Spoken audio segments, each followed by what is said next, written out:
अब हम लोग देखते हैं फैन्स लॉ क्या होता है, ठीक है ना। कभी कभी फर्स्ट क्लास सेकेंड क्लास वाले क्वेश्चन में सिंपल क्वेश्चन दे देता है, Q1 Q2 N1 N2 दे दिया हुआ रहेगा, मतलब तीनों में, चार में तीन दिया हुआ रहेगा, एक बोलेगा निकालने के लिए। तो फैन्स लॉ क्या होता है, Q directly proportional to N। Q क्या हो गया, क्वांटिटी ऑफ एयर। जितना भी क्वांटिटी ऑफ एयर फ्लो कर रहा है, वो पंखा जिस स्पीड से घूम रहा है, जिस आरपीएम पे घूम रहा है, उसका डायरेक्टली प्रोपोर्शनल होता है। मतलब क्या, Q directly proportional to N। और जो प्रेशर होता है, फैन जो प्रेशर डेवलप करता है P, वो क्या होता है, directly proportional to the Q का स्क्वायर। तो Q क्या होता है, Q डायरेक्टली प्रोपोर्शनल N का है। तो Q क्या हो जाएगा, जब हम लोग अगर इसको Q का स्क्वायर करते हैं तो ये N का भी स्क्वायर हो जाएगा। तो क्या हो जाएगा, ये N का स्क्वायर हो जाएगा। और जो पावर होता है, पावर क्या होता है सबको पता होगा कि प्रेशर इंटू क्वांटिटी होता है, ठीक है। तो प्रेशर क्या है, Q का स्क्वायर है, और इसमें Q से एक मल्टीप्लाई कर दो, क्या हो जाएगा, Q का पावर Q हो गया। तो ये डायरेक्टली किसके प्रोपोर्शनल हो जाएगा, N का पावर Q से। तो यही फैन लॉ है। फर्स्ट लॉ क्या कहता है, Q directly proportional to N। Second law क्या बोलता है कि जो प्रेशर डेवलप होता है वो Q का स्क्वायर होता है और N का स्क्वायर होता है। और थर्ड में क्या कहता है, जो पावर डेवलप होता है, जो फैन पावर डेवलप करता है, वो Q का पावर Q होता है, N का पावर Q होता है। बहुत ही इजी क्वेश्चन है, माइनिंग सरदार के एग्जाम का भी लेवल का क्वेश्चन है। कोई दिक्कत, मतलब ऐसा क्वेश्चन मान लो अभी तक नहीं दिया है, थोड़ा सा पैटर्न चेंज कर दे, क्योंकि देखो ईसीएल में एक अस्टोइंग का न्यूमेरिकल दे दिया था, ठीक है ना। तो ऐसा अगर न्यूमेरिकल दे दे फैंस लॉ से, तो यही तीन फॉर्मूला है इस पे, इसी का यूज करके बनाना है। देखो क्वेश्चन कैसे आता है, ये कोल इंडिया का क्वेश्चन है 2001 का। क्या दिया हुआ है कि एक फैन है, वो डिलीवर कर रहा है 50 क्यूबिक मीटर ऑफ एयर पर सेकेंड। क्यू क्या दिया हुआ है, 50 क्यूबिक मीटर पर सेकेंड, ठीक है ना। For a fan air at A fan drift of 10 mm water को, मतलब प्रेशर दे दिया है, प्रेशर क्या दे दिया हुआ है, 10 mm वाटर गेज, ठीक है। अब क्या बोला है कि जो क्वांटिटी है ना, इसको इंक्रीज कर देना है। Quantity is propose to be, to increase the quantity to 60 metre per second, मतलब 50 से क्या कर देना है, 60 क्यूबिक मीटर पर सेकेंड कर देना है। तो उस केस में बोल रहा है कि उस केस में कितना प्रेशर डेवलप करना होगा, प्रेशर पूछ रहा है। तो देखो, एक Q1 हो गया, ये Q2 हो गया, ये P1 हो गया, P2 पूछ रहा है। तो हम लोग क्या जानते हैं कि P directly proportional to Q square directly proportional to N square. तो जो भी दिया हुआ है हमको, ये दिया हुआ है, तो इसका यूज कर लेंगे। तो क्या होगा, P1/P2 बराबर Q1 का स्क्वायर डिवाइड बाय Q2 का स्क्वायर, ठीक है। P1 कितना दिया हुआ है, 10 दिया हुआ है, P2 निकालना है। Q1 कितना दिया हुआ है, 50 का स्क्वायर, और Q2 कितना दिया हुआ है, 60 दिया हुआ था, 60 का स्क्वायर कर लो। तो P2 क्या हो जाएगा, 60 का स्क्वायर इंटू 10 डिवाइड बाय 50 का स्क्वायर, मतलब क्या, 60 छक 3600 हो जाएगा, इंटू 10 डिवाइड बाय 2500। 2 0 काट दो, 5 दूना 10, 5 25, मतलब 72/5 आ रहा है। मतलब कितना हो जाएगा, काटूम कुटा करके, 14 5 70, 2 5 चक 20, मतलब 14.4 mm आंसर हो गया। और देखो क्वेश्चन क्या है, क्वेश्चन बहुत इजी है। पता होना चाहिए कि क्वेश्चन कहाँ से पूछ रहा है, पहले ये भी तो पता होना चाहिए। तो ये फैन्स लॉ का क्वेश्चन है, फैन लॉ का ये सेकेंड लॉ का क्वेश्चन है कि प्रेशर जो होता है वो क्वांटिटी का स्क्वायर होता है, या पंखा जिस स्पीड से घूम रहा है ना, ये पंखा जिस स्पीड से घूम रहा है, ये एन जिस स्पीड से घूम रहा है, 1 मिनट में जितना आरपीएम ले रहा है, उसका स्क्वायर होता है। किसी को डाउट है इस क्वेश्चन में, पहले ये बताओ। ये जो हम क्वेश्चन सोल्व किए हैं, किसी को डाउट है,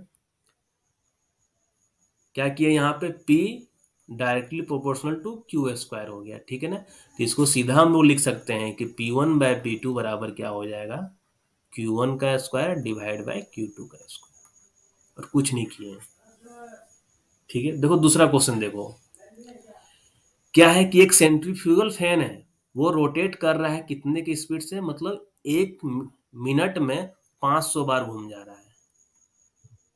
और क्वांटिटी ऑफ एयर कितना डिलीवर कर रहा है, जब इस स्पीड से घूम रहा है तो 70 क्यूबिक मीटर एयर पर सेकेंड वो डिलीवर कर रहा है। अब क्या बोल रहा है कि फैन का जो स्पीड है ना 500 से घटाकर 200 कर दिया गया है, 200 आरपीएम कर दिया गया है। तो बोल रहा है उस केस में क्वांटिटी क्या होगा। तो ये फैन का फर्स्ट लॉ का क्वेश्चन है। क्या है, ये N1 दिया है, ये N2 दिया हुआ है, ये Q1 दिया हुआ है, ये Q2 दिया हुआ है। ये तुम लोग को डिप्लोमा में भी एग्जाम में ऐसा क्वेश्चन आता था, क्योंकि हम जब जीपी निर्सा में पढ़ा रहे थे तो वहां पे ऐसा क्वेश्चन लड़के लोग को हम बताते थे। ठीक है, अब देखो ये क्या है, फर्स्ट लॉ का क्वेश्चन है। हम लोग फर्स्ट लॉ क्या जानते हैं, Q directly proportional to N होता है। तो Q1/Q2 बराबर N1/N2। देखो कितना सिंपल है, Q1/Q2 बराबर N1/N2। अब सारा डाटा पुट कर दो, ये 70 हो गया Q1। Q2 पूछ रहा है, N1 500 दिया हुआ है, N2 200 दिया हुआ है। सारा डाटा हम पुट कर दिए हैं। अगर प्रेशर पूछ दिया रहता, अगर प्रेशर से है तो फिर हम Q2/N2 कुछ वैसा करते हैं। अब यहां से देखो ये काट दो, Q2 क्या हो जाएगा, 70 × 2 डिवाइड बाय 5, मतलब 5 से 14 बार में कट गया, बराबर 28 क्यूबिक मीटर पर सेकेंड। तो ये देखो गेट का क्वेश्चन तुमसे सोल्व करवा दे रहे हैं, लेकिन क्वेश्चन क्या आया हुआ है वो देखो। गेट पे नहीं जाओ, गेट देख के डरना नहीं है। तुम लोग बहुत लोग सोच लियोगे सर तो गेट का क्वेश्चन करो, गेट का क्वेश्चन नहीं है, ये सिंपल फैन्स लॉ का क्वेश्चन है। 3 जो फॉर्मूला पे बेस्ड है, बस यही। किसी को डाउट है दोनों क्वेश्चन में, किसी को भी डाउट हो रहा है तो पूछ लो।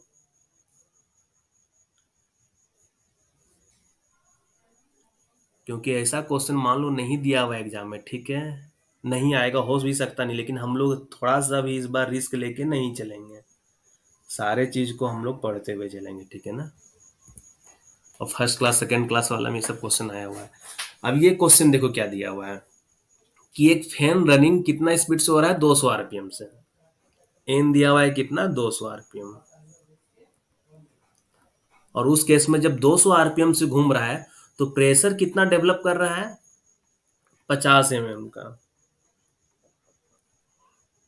अब क्या बोल रहा है कि फैन का स्पीड है ना बढ़ा के कितना कर दिए हैं, 300 आरपीएम कर दिए हैं। तो उस केस में बोल रहा है कि वाटर गेज, मतलब प्रेशर के पूछ रहा है कि प्रेशर क्या होगा। तो ये P2 पूछ दे रहा है, P1 दिया हुआ है। तो हम लोग क्या जानते हैं, P directly proportional to Q² directly proportional to N²। तो जो दिया हुआ है उसके बीच रिलेशन निकाल दो, P1/P2 बराबर N1²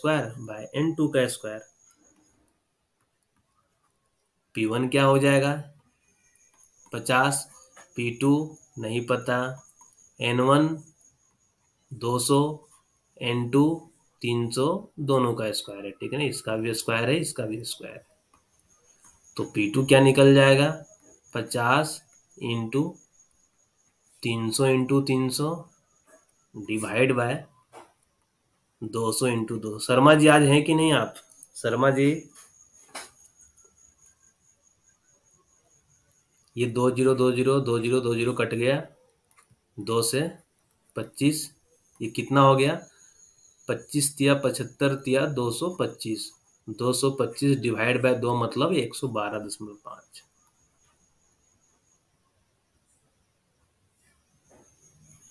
नहीं, एक रविंदर शर्मा जी हैं, उनसे पूछना चाह रहे हैं। वाटर गेज, देखो ये क्वेश्चन फैंस लोग का हम इतना क्वेश्चन करवा दिए। अब हो सकता है इसी पे बेस्ड कभी क्वेश्चन आ जाए, पावर का भी क्वेश्चन नहीं करवाए हैं। पावर क्या होता है, एन का क्यू होता है और क्यू का क्यू होता है, ठीक है ना। लेकिन एक चीज इंपॉर्टेंट थोड़ा नोट कर लेना, जो भी अगर नोट कर रहे होगे तो क्या होता है क्वेश्चन कि बोल देगा पावर और प्रेशर के बीच में रिलेशन पूछ जाएगी, पावर और प्रेशर के बीच में क्या रिलेशनशिप होता है। तो हम लोग कैसे तोड़ सकते हैं इसको कि ये जो पावर होता है, ठीक है ना। प्रेशर क्या होता है, एन स्क्वायर होता है, तो एक एन स्क्वायर में तोड़ देते हैं, इंटू एन कर दिए, ये क्या हो गया। हम लोग क्या किए हैं, कुछ नहीं, देखो ये power N Q Q Q होता है, पहला लो यहाँ पे देख लो, ये जो बताए हुए हैं, पढ़ लो। और प्रेशर क्या होता है, ये पावर है, ये प्रेशर है, ठीक है। और प्रेशर क्या होता है, क्यू का स्क्वायर एन का स्क्वायर। तो हम लोग क्या लिख सकते हैं, ये देखो, क्यू स्क्वायर एन स्क्वायर, और ये पी होता है, ठीक है ना। तो अगर क्यू पूछ दे क्या होगा, यहाँ से क्यू को रूट पी लिख सकते हैं कि नहीं, क्यू को रूट पी लिख सकते हैं ना, दोनों तरफ स्क्वायर मतलब दोनों तरफ रूट चढ़ा दो, 1/2 कर दो, तो ये क्यू कट जाएगा, रूट चढ़ जाएगा। या एन को हम लोग लिख सकते हैं रूट पी, ठीक है। अब देखो वही पे यहाँ पे है एकदम, ये क्वेश्चन था, फर्स्ट क्लास में आया हुआ क्वेश्चन था कि प्रेशर और पावर में क्या रिलेशनशिप है, प्रेशर पावर और प्रेशर में क्या रिलेशनशिप है। तो पावर क्या होता है, हम तोड़ के लिख दे रहे हैं, पावर एन का क्यू, ठीक है ना। अब यही समझो कि एन का क्यू होता है और पावर क्यू का भी क्यू होता है। तो पावर को हम लिख सकते हैं एन स्क्वायर इंटू एन लिख सकते हैं, या क्यू स्क्वायर इंटू क्यू लिख सकते हैं, कोई दिक्कत नहीं। अब पावर क्या हो जाएगा, अभी हम क्या बताएं वहां पे कि जो प्रेशर होता है वो एन स्क्वायर और क्यू स्क्वायर होता है, ठीक है ना। एन स्क्वायर का वैल्यू क्या हो जाएगा, सीधा प्रेशर हो जाएगा, तो ये प्रेशर लिख दे रही है, एन स्क्वायर का वैल्यू प्रेशर, और एन का वैल्यू क्या हो जाएगा यहाँ से, रूट प्रेशर हो जाएगा, तो ये रूट पी कर दिए। इसी तरीके से क्यू स्क्वायर का वैल्यू क्या हो जाएगा, पी हो जाएगा, और क्यू का वैल्यू क्या हो जाएगा, रूट पी। मतलब पावर और प्रेशर में क्या रिलेशनशिप है कि पावर जो होता है ना वो प्रेशर का 3/2 होता है। कैसे, पी और रूट पी कितना हो जाएगा, पी इंटू रूट पी क्या होगा, इसको क्या ले सकते हैं, पी इंटू पी का पावर 1/पी, मतलब बेस सेम है तो ऊपर जोड़ दो, 1/2 है, ठीक है ना। तो पी का पावर 3/2। तो पावर और प्रेशर में रिलेशनशिप ये होता है कि पावर जो होता है ना वो प्रेशर का 3/2 होता है, ये ध्यान में रखना है, ठीक है ना। बाकी हो सकता है एनसीएलएमएस में ना आए, लेकिन फर्स्ट क्लास सेकंड क्लास और जो माइनिंग सरदार का एग्जाम दे रहे हैं डीजीएमएस में